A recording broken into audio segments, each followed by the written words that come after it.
The bustling terminal of Miami International Airport pulsed with the rhythmic chaos of modern travel. Hundreds of passengers streamed through the cavernous space, their rolling suitcases creating a metallic symphony against the polished floors. Business travelers in crisp suits tapped impatiently at their phones. Families corralled overexcited children, and TSA announcements crackled overhead in a continuous loop. The air smelled of coffee, disinfectant, and jet fuel, that universal airport aroma. Through this sea of humanity walked Colonel David Carter, his posture so straight it seemed to defy gravity. At 42 years old, his dark brown skin showed the first traces of silver at his temples, his close-cropped hair perfectly groomed beneath his service cap. The ribbons on his chest told silent stories of tours in Afghanistan, Iraq, and Kosovo. His shoes, always polished to a mirror shine, clicked against the tile with military precision. But today, the weight pressing against his sternum had nothing to do with his numerous decorations. It came from the solemn cargo waiting on the tarmac,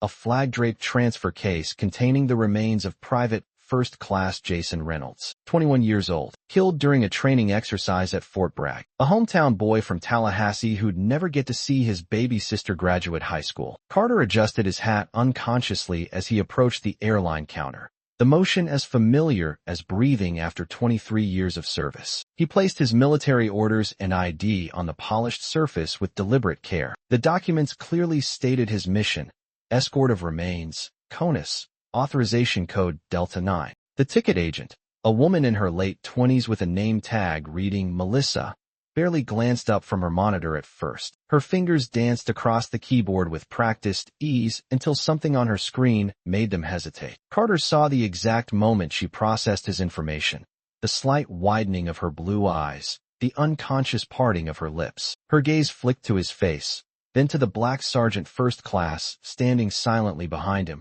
then to a co-worker 2 stations down. "Sir," she began, her voice suddenly tight. "Can I see that documentation again?"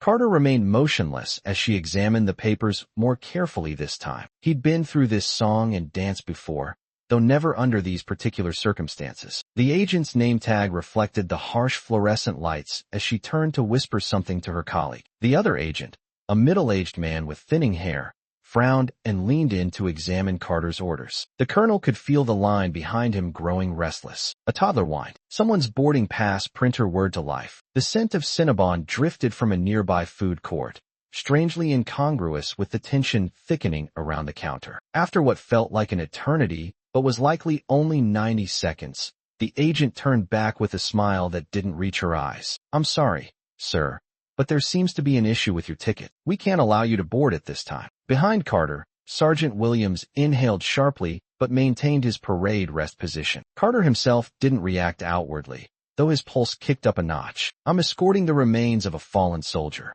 he said evenly, tapping the paperwork. "Everything is in perfect order." The agent's fingers fluttered nervously near her keyboard. "I understand, sir, but there's a security protocol in place that we can't override." "Security protocol?"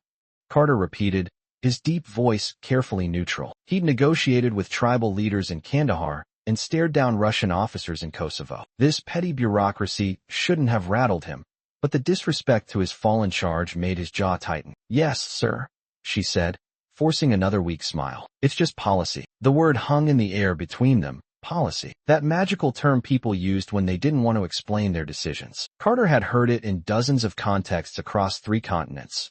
Always from someone in a position of temporary authority. The murmurs from the growing line behind him took on a new tone. A woman in a red blazer whispered something to her husband. A college-aged kid wearing earbuds pulled one out, suddenly interested. The atmosphere shifted palpably. That collective unease when bystanders sense injustice but aren't yet willing to intervene. Carter inhaled slowly through his nose, counting to 4 like his first drill sergeant had taught him all those years ago at Fort Benning. "Ma'am," he said, keeping his voice low but firm, "I've flown military escort missions 14 times in the past 3 years. I know the procedures backward and forward. There is no policy that prevents me from boarding this aircraft." The agent's cheeks flushed. She glanced again at her coworker, who suddenly found something fascinating on his computer screen. "Sir, if you'll just step aside, excuse me." The voice came from halfway down the line, deep, gravelly, and unmistakably authoritative. A man in his 60s with a USMC ball cap and a tattooed forearm pushed forward. "You got a problem with his military clearance?" The agent blinked rapidly. "No, sir, this isn't about clearance." "Then what's it about?"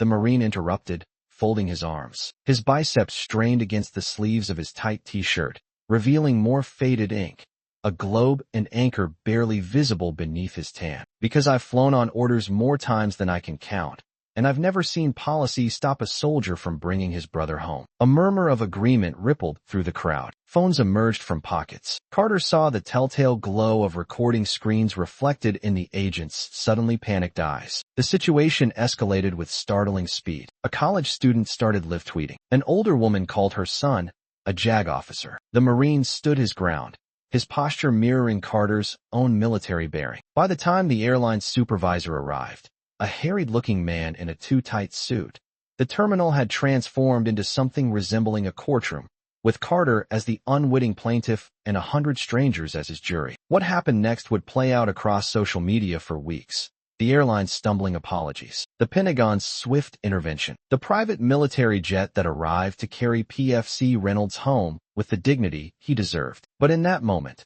as Carter stood ramrod straight before the increasingly flustered airline staff, he thought only of the young soldier in the cargo hold who would never see another sunrise, and of the promise etched into the soul of every service member: no one gets left behind. Not on the battlefield, not in some foreign land, and certainly not in a Miami airport terminal while the world watched.